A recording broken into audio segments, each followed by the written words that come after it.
మినుగుడు పురుగు మనందరికీ తెలుసు. మినుగుడు ఎంత, దాని మేని మీద దీపం ఎంత. మినుగురు పురుగును చూస్తే చిన్నదే, దానిలో మళ్ళీ వెలుగుంటుంది. మినుగురు ఎంత, దాని మేను మీద శరీరము మీద ఉన్నటువంటి దీపం ఎంత. తెగువ చేసి తిరుగును తిమిరమంతా అని అంటే ధైర్యంగా అది చక్కగా ఎగురుతూ ఉంటుంది రాత్రంతా. ఎంత దూరమైనా ఎగరగలదు. అయ్యో నేను చిన్న పురుగును కదా, నా వెలుగు ఇంతే కదా అని దాక్కొని మనలాగా ఉండదు.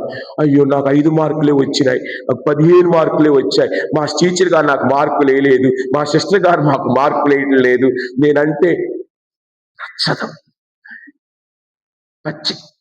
నానంటే సిస్టర్ గారికి నచ్చదు, టీచర్ గారికి నచ్చదు. అందుకే నన్ను ఎప్పుడు, మా దగ్గర ఒక బ్రదర్ గారు ఉన్నారు, నేను చదువుకున్నప్పుడు మెనస్ సెమినరీలో. ఆయన దగ్గర పరీక్షలు రాస్తే -5, -10 మైనస్లే. కానీ అదే పరీక్ష మనం ఎగ్జామ్లో రాస్తే 95 వస్తాయి. ఎందుకో తెలుసా? ఆయన అక్షరం ఆయన చూస్తాడు, రాస్తాడు, ఎక్కడెక్కడ గీతలు గీస్తాడు. ప్రతి అక్షరాన్ని ఆయన, ప్రతి సెంటెన్స్ ఈ రోజుల్లో ఇది రాశాడా. అంతేకాని ఈరోజు టీచర్లు కూడా చక్కగా నిధులు పేరెంట్స్ని సంతోషపరచాలని వీడికి 5 10 వేస్తారు. నిజాయితీగా మార్కులు వేసేసే టీచర్లు కూడా లేరు ఈ రోజుల్లో. నిజాయితీగా వీడు వేసిన దానికి, చదివిన దానికి మార్కులు అదలే.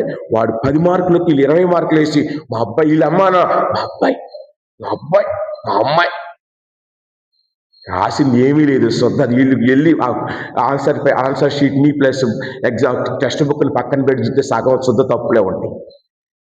అయినా కానీ 15 మార్కులు, 20కి అయితే 15, 18, 19 టూ మచ్ కదా. అంటే మనము నటించవద్దు అన్న వాక్యం తెలియజేస్తూ, కావునని మినుగురెంత, దాని యొక్క మేను మీద దీపం ఎంత. తెగువ చేసి తిరుగును తిమిరమంతా. తెగువ చూపుటలోనే కదరా మగసిరి.